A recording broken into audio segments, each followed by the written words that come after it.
परम आदरणीय स्वामी जी महाराज, यहाँ मंच पर उपस्थित सभी विद्वज्जन और इस समारोह में सहभागिता कर रहे भाइयों और बहनों, यह मेरे लिए बहुत ही हर्ष और सौभाग्य का विषय है कि इस वाल्मीकि रामायण शिक्षक केंद्र के शुभारंभ समारोह में सम्मिलित होने का सुअवसर मुझे प्राप्त हो रहा है। मैं इसके लिए परम पूज्य स्वामी जी महाराज का और अन्य सभी आयोजक गण का हृदय के अंतस्थल से आभार व्यक्त करता हूँ।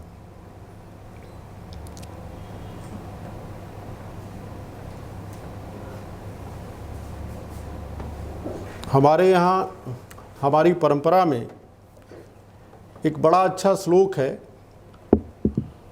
और वो प्रसंग मुझे बड़ा प्रिय है, जो महाभारत के यक्ष प्रश्न से वो प्रसंग जुड़ा हुआ है कि युधिष्ठिर ने से यक्ष ने पूछा कि कह पंथा, रास्ता क्या है, और उसका युधिष्ठिर ने जवाब दिया कि तर्को प्रतिष्ठा श्रुतयो विभिन्ना नैको ऋषिर्यस्य मतम प्रमाणम धर्मस्य तत्वम निहितम गुहायाम महाजनो येन गतः सपंथा।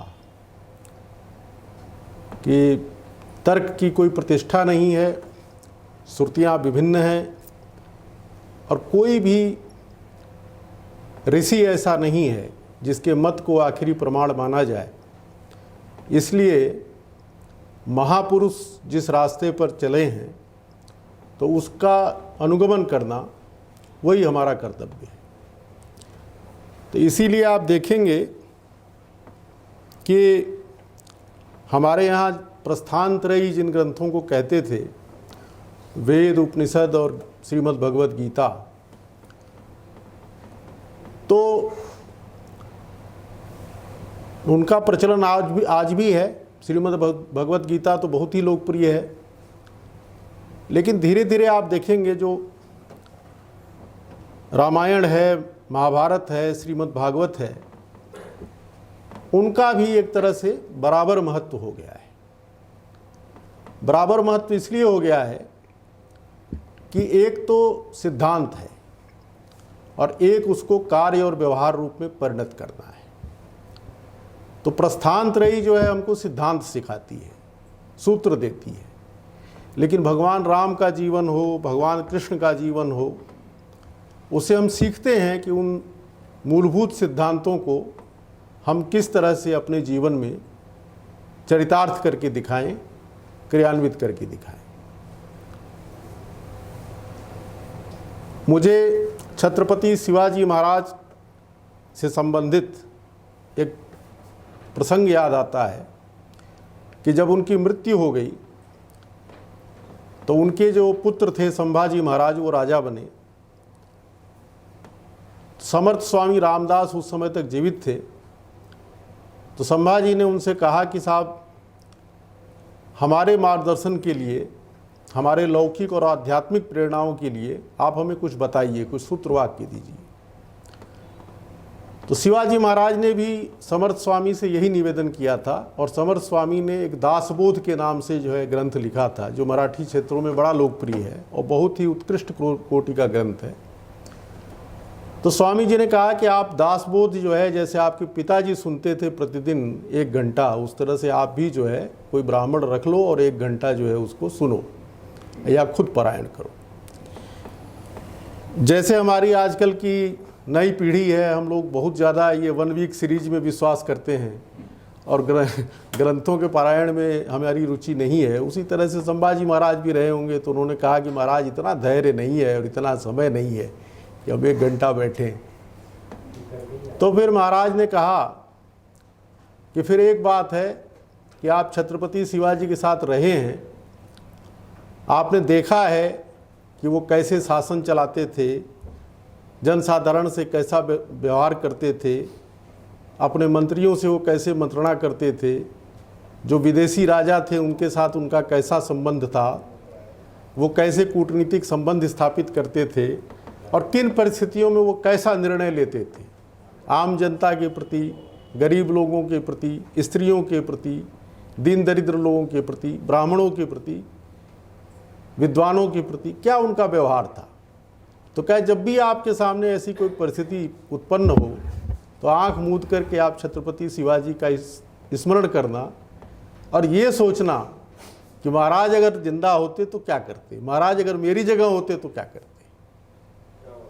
और जिस समय आप ये सोचोगे तो आपको अपने आप ही रास्ता सूझ जाएगा। यहाँ पर बहुत सारी बातें हुई जिनमें कहा गया कि जो उच्चारण है उसके ऊपर ध्यान देना चाहिए। 100 श्लोक जो है उसको हम स्मृत कर लें और उनको हम जनता के बीच में सुनाएं और बहुत सारी बातें। मुझे लगता है कि हम लोगों को जो हमारा प्राचीन वाङ्मय है उसके शरीर पर, उसकी बॉडी पर भी उतना ही ध्यान देना चाहिए जितना उसमें अंतर्निहित संदेश पर। दोनों, जिसको हम कहते हैं म्यूचुअली एक्सक्लूसिव नहीं है, वो एक दूसरे पर आश्रित हैं, लेकिन कई बार मुझे लगता है कि वो संदेश जो है वो विस्मृत हो जाता है। इसलिए हम देखते हैं कि बहुत बड़े बड़े विद्वान, बहुत बड़े बड़े जो मनीषी जिनको हम उसके रूप में जानते हैं, उनका जो आचरण है वो उसके अनुरूप नहीं होता है। जो वो प्रोफेस करते हैं वो प्रैक्टिस नहीं करते, जो बोलते हैं वो करके नहीं दिखाते। तो ये जो कथनी और करनी का जो अंतर होता है वो एक जो युवा पीढ़ी है, नई पीढ़ी है, उसके मन में एक शंका, एक द्वंद्व का भाव पैदा करता है कि जब सब कुछ पढ़ लिख करके आपको यही करना है तो फिर उसको पढ़ने से फ़ायदा क्या है। तो कार्य और व्यवहार और जो सिद्धांत, इसकी जो एक रूपता है वो कायम होनी चाहिए। इसलिए जो उसका अंतर्निहित संदेश है, आप श्लोक रटिए, कोई दिक्कत नहीं है, और आप जो है 100 श्लोक भी करिए, पूरी वाल्मीकि रामायण कंठस्थ करिए, उससे कोई फर्क नहीं पड़ता है। लेकिन असली जो चीज़ है वो उसके अंतर्गत जो निहित संदेश है उसको ग्रहण करना है। वो अगर हम ग्रहण नहीं करते हैं तो हमारा ये जितना अध्ययन और पारायण है इसका कोई मायने मतलब नहीं रह जाता है। कई बार हमसे लोग कहते हैं कि समाज में धार्मिकता और आध्यात्मिकता बढ़ रही है, लेकिन उसी के अनुपात में जो पाप है, जो दुराचरण है, जो पाखंड है, वो भी बढ़ रहा है, भ्रष्टाचार भी बढ़ रहा है। तो ये जो द्वैत है, ये जो विरोधाभास है, इसका क्या कारण है, इसको भी हमें खोजने की कोशिश करनी चाहिए। वाल्मीकि रामायण में भगवान राम के बारे में जो कहा गया है, जो शुरुआत हुई वो इसी बात से हुई कि उनसे पूछा गया वाल्मीकि जी से कि भाई आज के ज़माने में कौन ऐसा आदमी है, क्योंकि उस समय भी ज़माना कोई बहुत बेहतर नहीं रहा होगा। तो उन्होंने कहा कि आज के ज़माने में कौन ऐसा राजा है जो विद्वान भी हो, जो विनम्र भी हो, जो साहसी हो, जो पराक्रमी हो, जो सदाचारी हो और जो जनता के हित के लिए 24 घंटे मनन करने वाला हो। यहीं से उसकी शुरुआत हुई है और यहीं से फिर वो पूरी राम कथा का उन्होंने वर्णन किया। और जो सबसे प्रमुख चीज़ है जिसमें हम कह ये सकते हैं कि एक श्लोक में अगर हम उसको या श्लोक के अंश के रूप में जो है हम पूरी रामायण को समेट सकते हैं, वो एक जो श्लोक है वो है रामो विग्रहवान धर्मः साधु सत्य पराक्रमः राजा समस्त लोकस्य देवानाम भगवानी। कि वो विग्रहवान धर्म है, वो धर्म की मूर्ति है, वो साधु है, वो उनका पराक्रम जो है वो सत्य है और वो समस्त लोगों के राजा हैं। और जैसे देवताओं में इंद्र सुशोभित हो रहे हैं वैसे वो सुशोभित हो रहे हैं। अब धर्म जो है जिसको कहा गया कि ये विग्रहवान धर्म है, वो धर्म क्या चीज़ है? तो उसके धर्म का जो हमारा 10कम धर्म लक्षणम के नाम से आप में से बहुतों ने पढ़ा होगा, ज़्यादातर ने पढ़ा होगा, धृति क्षमा दमोस्तेयम शौचम इंद्रिय निग्रह धीर विद्या सत्यम क्रोधो दशकम धर्म लक्षण। ये 10 धर्म के लक्षण बताए और भगवान राम को ये बताया कि ये इस पूरे धर्म के ये अवतार हैं, ये विग्रह हैं, ये उसकी मूर्ति हैं। अब इनमें ये जो चीज़ें बताई गई हैं, 10 धर्म लक्षण बताए गए हैं, मुझे नहीं लगता कि कोई भी जो नेता है, जो शासक है, जो राजा है, जो महापुरुष है, महामानव है, उसमें 10 के अलावा कोई 11वां लक्षण भी होना चाहिए। ये 10 में ही पूरा एक मनुष्य, एक राजा और जिसको हम कहते हैं ईश्वरीय विभूति, क्योंकि गीता में भगवान ने कहा ना कि जो है जो कुछ भी है ये मेरे ही अंश से संभव हुआ है। और जहाँ जहाँ भी कहा गया कि साहब इसमें ये उत्कृष्ट है, धनुर्धरों में राम, ऐसे बहुत सारी चीज़ें हैं, गायों में कपिला गौ और दुनिया भर की चीज़ें हैं। तो बेसिकली क्या है कि वो कहना क्या चाहते हैं कि भाई ये जो लक्षण है ये ईश्वर के लक्षण हैं, ये ईश्वरीय लक्षण है।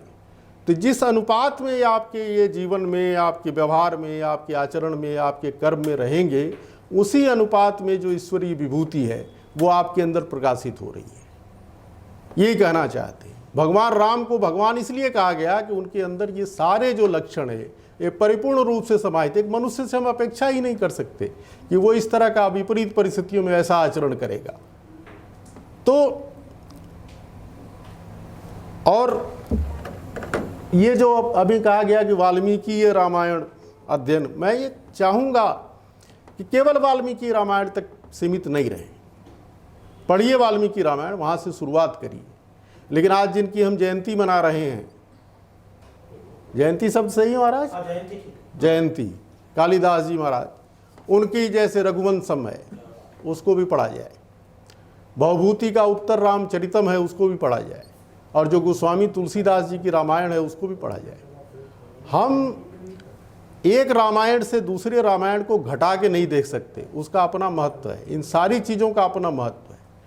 वाल्मीकि का जो रामायण हम पढ़ते हैं तो राम का जो राजा का रूप है वो प्रबल, हालांकि वो राम के 3 रूप है, वो मनुष्य का रूप है, वो राजा का रूप है और ईश्वरावतार का रूप है, भगवान का रूप है। लेकिन अगर आप देखें तो वाल्मीकि रामायण में वो जो राजा का रूप है सबके ऊपर हावी हो जाता है। उनसे जब इंद्र वगैरह कहते हैं, जब वो सीता को अग्नि परीक्षा के लिए विवश करते हैं, तो इंद्र आदि देवता कहते हैं कि भाई तुम तो भगवान के अवतार हो, ऐसा आचरण करो। उनका नहीं, मैं दशरथ नंदन राम हूँ, मैं उसी के अनुरूप आचरण कर रहा हूँ। जब आपके इसमें आते हैं भवभूति का, जब उत्तर रामचरित्र हम पढ़ते हैं तो मनुष्य का रूप सामने आता है और वो इतने दुख कातर हो जाते हैं। सीता को उन्होंने निकाल तो दिया, लोग वो कहते हैं कि भाई जनता की बात हमको माननी पड़ी इसलिए हमने उनको वनवास दे दिया, लेकिन उसके बाद वो इतने कठोर शब्दों में अपनी भर्त्सना और निंदा करते हैं। वो कहते हैं कि मैंने ऐसा चांडाल कर्म किया है जो इससे पूर्व किसी भी श्रेष्ठ पुरुष ने नहीं किया, सीता से वो कहते हैं। और उसके बाद का जो उनका है कि दलित हृदयम गाढ़ो द्वेगम द्विधातु न भिद्यते, कि ये हृदय जो है वो दलित तो हो रहा है लेकिन ये 2 टुकड़ों में विभाजित नहीं हो रहा है। वहति विकलह कायो मोह न मुंचति चेतना, ये जो काया है ये उस मोह मतलब विकल हो रही है लेकिन चेतना जो है उसका साथ नहीं छोड़ रही है। ज्वलयति तनुम अंतरदाह न करोति भस्मसात, ये शरीर जो है ना ये मतलब दाह से ज्वलित हो रहा है लेकिन ये भस्मसात नहीं हो रहा है। और प्रहरति विधिर मर्मक छेदी न कृंतति जीवितम, ये जीवन का विनाश नहीं हो रहा है लेकिन जो मर्मस्थल है वो उसका छेद हो रहा है। आप सोचिए, मैंने बहुत साहित्य पढ़ा है लेकिन मैंने कहीं भी दुख जो जिस तरह से आदमी को मथता है, और सब लोगों के जीवन में आया होगा, हमारे भी जीवन में आया, आप लोगों के भी जीवन में आया होगा। दुख जब मथता है तो उसका जितना सघन वर्णन और सघन विवेचन इस श्लोक में हुआ है वो कहीं भी मैंने नहीं देखा। ये राम का मनुष्य रूप है, जो दुख से मथे हुए मनुष्य का जो रूप है, कैसे राम उससे बाहर निकलते हैं। और फिर तुलसी का कि राम वो भगवान है, वो भगवान के अवतार हैं। वो अवतार इसलिए हैं कि वो जो जाति थी हमारी, जो हमारा धर्म था, जो देश था, जो जनता थी, वो पूरी तरह से पददलित हो गई थी, वो आक्रांत हो गई थी। उसके आत्मविश्वास को खत्म कर दिया गया था, उसके धर्म और संस्कारों को लुप्त होने के लिए विवश कर दिया गया था। तो उस स्थिति में ऐसे नायक की जरूरत थी जो मनुष्य के अंदर के आत्मविश्वास को, उसकी चेतना को, उसकी आत्मशक्ति का जागरण कर सके। और इसके लिए तुलसीदास जी ने बहुत सारी चीज़ें की जो उनके द्वारा प्रवर्तित की गई रामलीला है, बनारस में विभिन्न जगहों पर होती है, और उस समय वो दृश्य देखने लायक होता है जिसको कहते हैं ना सिया राम में सब जग जानी। तो पूरा जो काशी है वो एकदम राममय हो जाती है उस रामलीला के समय में। वो देखने लायक दृश्य है, वो देवताओं के देखने लायक दृश्य है। तो वो एक नायक की हमको ज़रूरत थी। और वो नायक किस लिए ज़रूरत थी? क्योंकि राम का जो पूरा जीवन है, और वैसे तो राम कृष्ण शिव तीनों का ही जीवन आप देखिए, लेकिन विशेष रूप से हम राम को देखते हैं। राम के साथ प्रॉब्लम क्या है कि राम मर्यादा का अतिक्रमण नहीं करते हैं। राम साधन के साथ साथ जो साध्य है उसकी साध्य के साथ साथ साधन की पवित्रता की भी उनको जरूरी लगती है। वो गलत कर तो देते हैं कभी कभार, लेकिन उसका बोध रहता है उनको।